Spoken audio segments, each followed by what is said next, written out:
Bienvenidos sean todos a la sexta sección de la serie La Doctrina Bíblica de la Iglesia. La Doctrina Bíblica de la Iglesia, la sección número 6.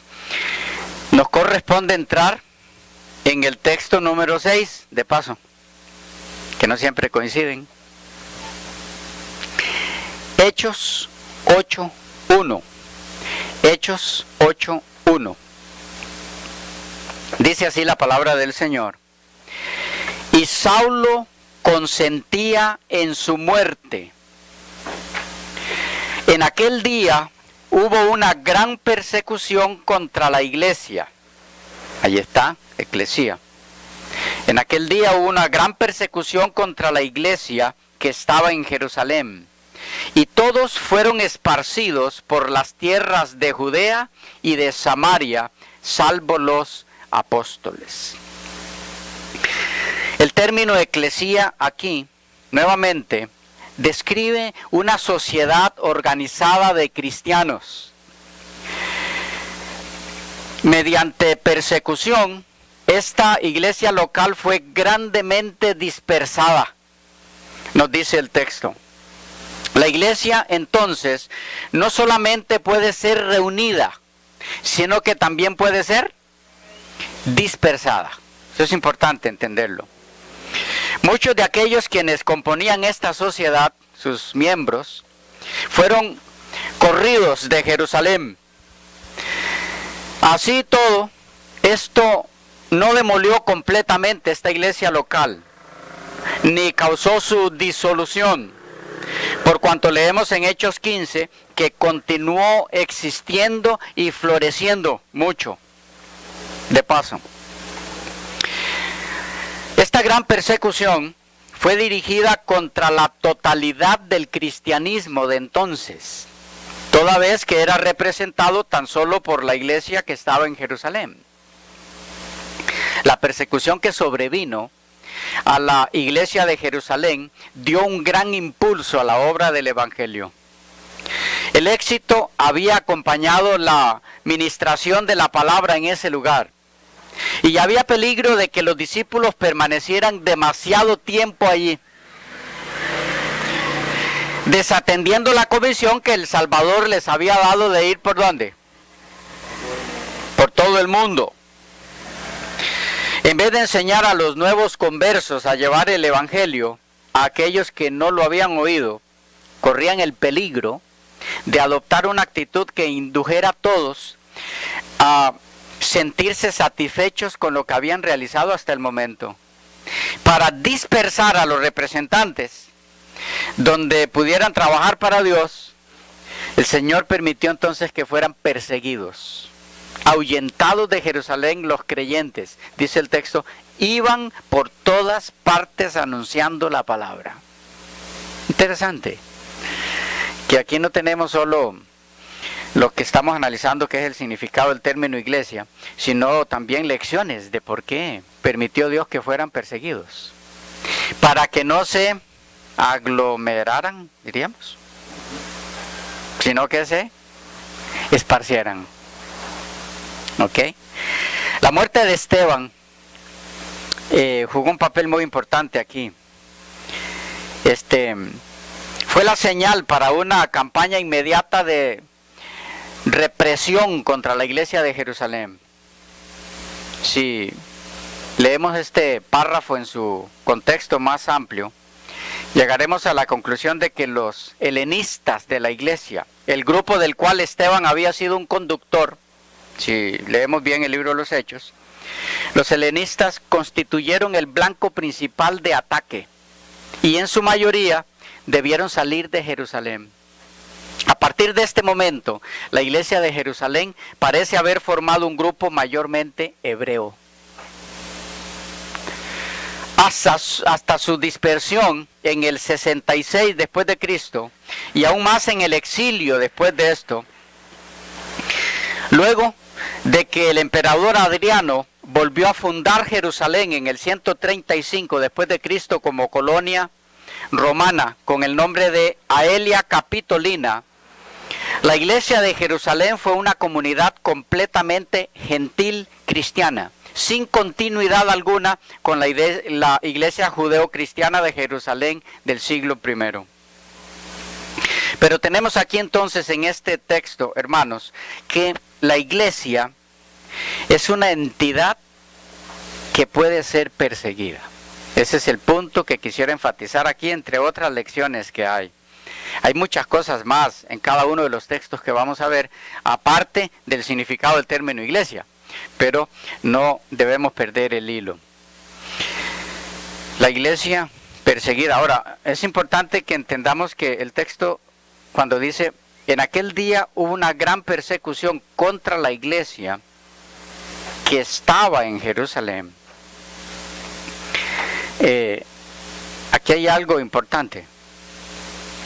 Dice, la iglesia que está en Jerusalén, no la iglesia de Jerusalén, porque no hay la iglesia de Jerusalén, la iglesia de Judea, no. La iglesia del Señor es una sola, pero hay iglesia del Señor en. ¿Captamos el punto? Y esta era la que estaba en Jerusalén. Bien, texto número 7, Hechos 8:3. Hechos 8:3. Bueno, estamos claros en el punto aquí que es iglesia. Una entidad que puede ser perseguida.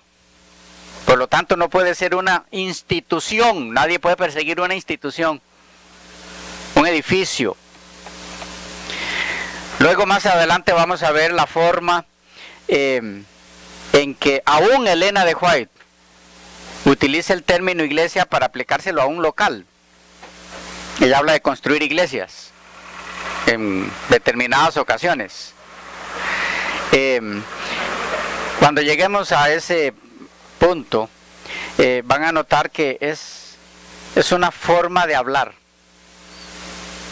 es una forma de expresarse, pero nunca significa, ya lo veremos cuando lleguemos ahí, nunca significa que ella entendió alguna vez que la Biblia hable de iglesia como un local.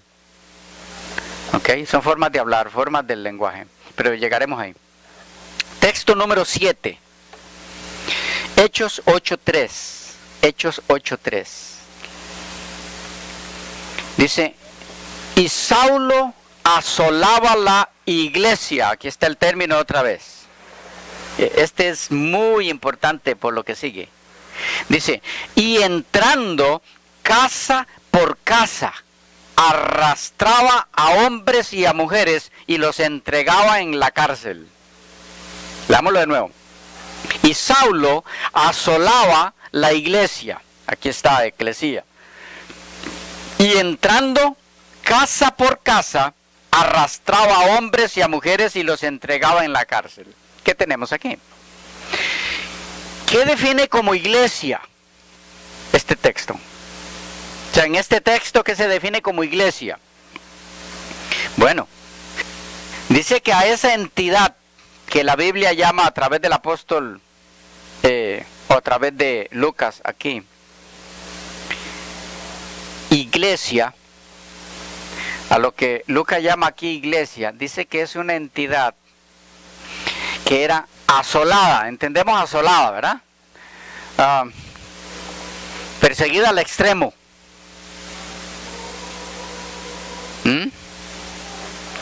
Perseguida al extremo. Pero noten cómo es que la asolaba a la iglesia. Estamos hablando de Saulo antes de su conversión.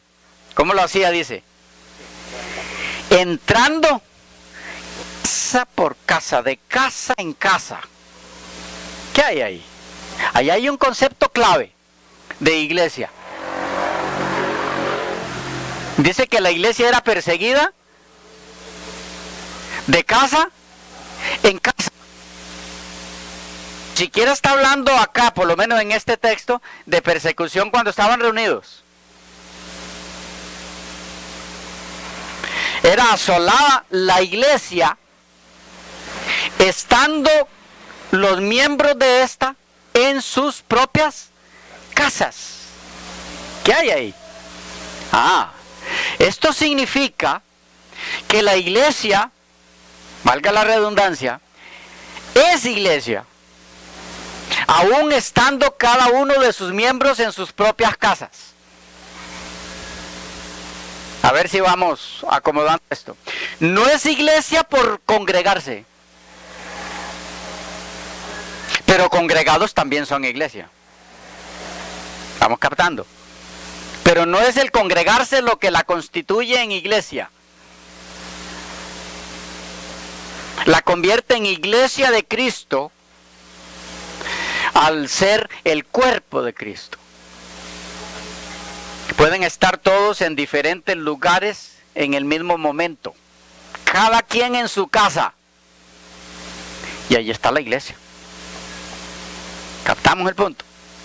El texto dice que la iglesia era asolada al entrar Saulo de casa en casa para tomarlos y llevarlos presos. Entonces son iglesia aun cuando están en casa.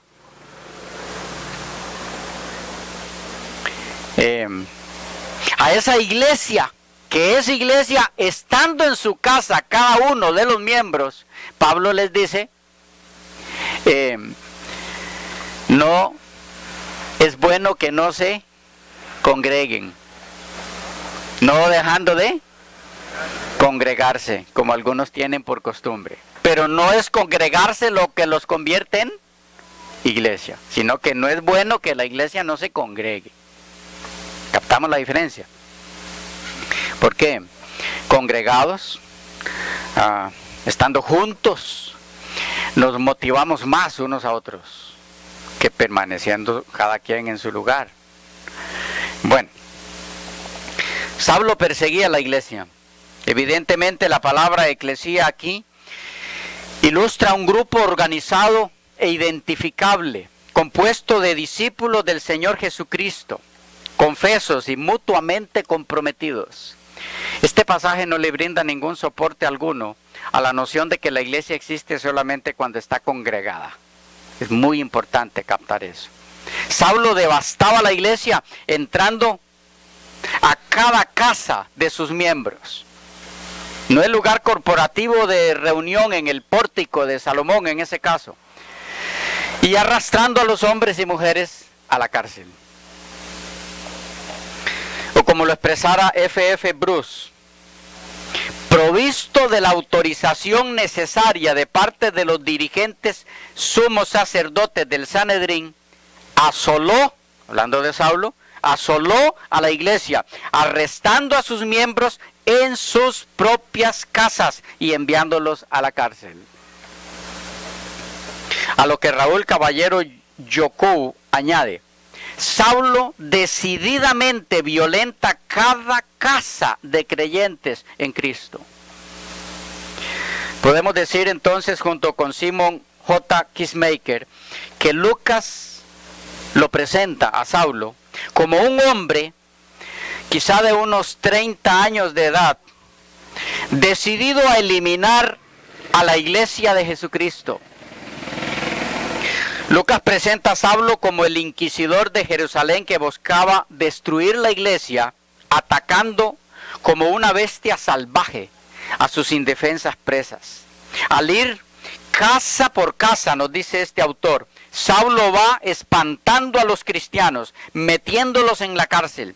Continuamente arrastra a hombres y mujeres a la prisión, de donde los presenta ante algún tribunal, quizás en las sinagogas locales, según Mateo 10:17, donde recibían su castigo por ser cristianos. Lección para nuestro tiempo, aunque no necesariamente siempre. La sangre de los mártires es la semilla de la iglesia, ya que España misma ofrece una ilustración de una persecución, la de los siglos XVI y XVII, tan feroz, tan persistente, tan bien organizada y apoyada, tan firmemente por las autoridades civiles, que la luz del Evangelio fue totalmente apagada durante siglos, después de derramarse mucha sangre mártir. También es cierto que si los discípulos hacen caso del sabio consejo del maestro de huir a otra ciudad cuando se levanta persecución en la primera, Mateo 10:23, y aún persisten oportunidades y la voluntad para testificar en otros lugares, sin duda, la furia de los hombres que quieren exterminar a la manada pequeña da por resultado que la iglesia se extienda más. En el caso que estudiamos, Hechos 8:3, la trágica persecución, desde el punto de vista humano, fue el medio que empleara el Señor de la mies para esparcir la palabra del Evangelio ampliamente por Judea y Samaria, sin excluir las restantes provincias del país. De tal manera entonces que Hechos 8:3 es una clara evidencia de que el Nuevo Testamento considera a los fieles de Cristo como iglesia, aun cuando ni siquiera estén reunidos o congregados en un lugar determinado, ya que aun cuando estaban cada uno en sus respectivas casas, eran considerados en conjunto como la iglesia del Señor. O como lo diría otro destacado autor, esta devastación, la de la iglesia, efectuada por Saulo, no se limitaba a los lugares públicos, sino que el perseguidor, entrando por las casas privadas, se llevaba no solo a los hombres, sino también a las mujeres, para encerrarlos a todos en la cárcel. Y termina diciendo, fue pues aquella una persecución realmente grave, y su responsabilidad recaía principalmente sobre Saulo Pablo. Él mismo más tarde aceptará esta responsabilidad al decir, sobremanera perseguía a la iglesia de Dios y la destruía. Gálatas 4:13. Finalmente, según el comentario bíblico adventista, lo más posible es que esas casas eran sus lugares de reunión como iglesia. Y esto nos lleva a ver el siguiente texto. Hechos 9:31. Hechos 9:31. Dice así la palabra del Señor. Entonces las iglesias tenían paz por toda Judea, Galilea y Samaria, y eran edificadas andando en el temor del Señor, y se acrecentaban fortalecidas por el Espíritu Santo. Este versículo viene a ser una ojeada como las que a modo de resumen acostumbraba a dar Lucas al cambiar de tema. Ejemplo lo pueden ver en el 2:42, 4:32 y siguientes, y en el 5:12. Algunos manuscritos contienen el término eclesía aquí en forma singular y otros en forma plural. Igual sucede en las diferentes versiones. Sea como fuere, el punto no afecta aquí el sentido del texto. Si es plural, se refiere a todas las iglesias de la localidad. Y si es singular, entonces hace referencia de todos modos al conjunto de esas iglesias locales, visto como una sola iglesia, como una sola comunidad de creyentes, en el mismo sentido de universalidad de la iglesia representada por las iglesias locales de ese sector del mundo. Como lo expresara Greg Nichols en su obra Un estudio de la palabra eclesía en las Escrituras, claramente aquí la palabra iglesia significa la sociedad de cristianos en esa región del mundo.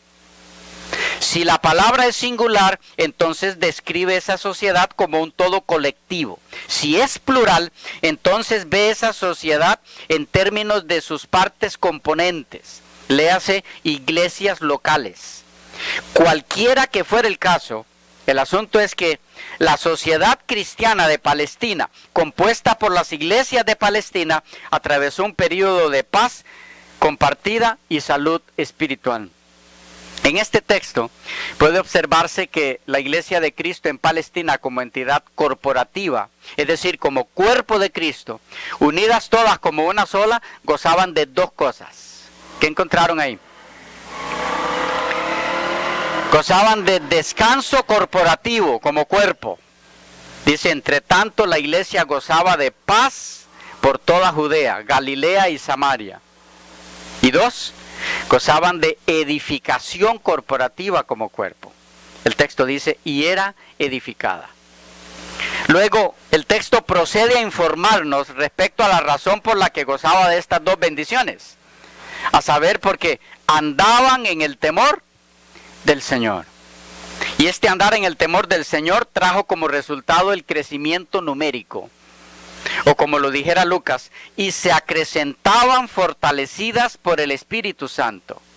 Es decir, la razón válida para Dios, para el crecimiento numérico, esto es muy importante, la razón básica para Dios, para el crecimiento numérico, es que ese crecimiento venga en forma natural, debido al fortalecimiento de la iglesia por la obra del Espíritu Santo en las vidas de quienes forman o componen dicha comunidad. Sintetizando, el verdadero crecimiento numérico en la iglesia cristiana, el aprobado por Dios, es aquel que viene como resultado de la obra del Espíritu Santo en la vida de los creyentes, reflejada en esas vidas en paz y edificación espiritual. Eso es lo que hay en ese texto, principalmente. Es por esa razón, precisamente, que según Stanley M. Horton, las diversas asambleas de aquellas regiones se hallaban en comunión las unas con las otras y constituían un solo cuerpo bajo Cristo, que era su cabeza, según Efesios 1, 22 y 23. Lo que los constituía como iglesia del Señor, entonces, no era un reconocimiento legal, no era el ser una institución corporativa autorizada para funcionar por el gobierno o autoridad legal de la región o del país, sino la investidura del Espíritu Santo. Lo que los identificaba como iglesia de Cristo era el hecho de ser fortalecidos, todos y cada uno de ellos y de las iglesias que formaban, por el Espíritu Santo. No hay en este texto tampoco, ni en los que ya hemos analizado, el menor indicio de que el término iglesia, bíblicamente hablando, signifique denominación religiosa alguna o entidad corporativa legal civilmente hablando. No. La iglesia de Cristo es el conjunto de creyentes guiados y fortalecidos por el Espíritu Santo, independientemente de su reconocimiento por las autoridades legales. Tampoco se basa esta iglesia para su crecimiento numérico en proyectos o estrategias humanas, o diciéndolo con Raúl Caballero Jacob, libres de interferencia exterior y consolidadas por el sostén o animación del Espíritu. Estas iglesias tienen lo que necesitan para crecer. No se apoyan en sus proyectos ni confían en sus estrategias. Simplemente administran la aprobación de Dios. O como muy sencillamente lo resumió Simon Kistemaker, en todas las regiones de Palestina, la iglesia mostraba aumentos sustanciales en términos de membresía, numéricamente. Lucas menciona las razones para este crecimiento, sigue diciéndonos él. Primero, los cristianos vivían en el temor del Señor. Es decir, eran reverentes para con Jesús y lo honraban en su caminar diario como su Señor y Salvador. Segundo, experimentaban el consuelo del Espíritu Santo. Y termina diciendo, en resumen, estos primeros creyentes mostraron al mundo el gozo del vivir en Cristo. A través de sus vidas llenas del Espíritu, atraían a numerosas personas al conocimiento salvífico de Cristo Jesús. ¿Notamos por qué crecían? No era por estrategias, no era por programas evangelísticos. Llenos del Espíritu Santo y del temor de Dios, automáticamente, obligatoriamente, tenían que crecer numéricamente. Bueno, pero tenemos entonces aquí el otro texto que nos indica que la iglesia es una entidad que puede ser edificada, que anda en el temor del Señor, que puede crecer espiritual y numéricamente. Esto puede suceder solo con entes vivos. Son personas los que componen esta entidad. No puede ser edificada ni fortalecida en el espíritu una institución en un documento legal. Próximo texto. Se nos fue tiempo. Quedamos por aquí y continuamos en la próxima.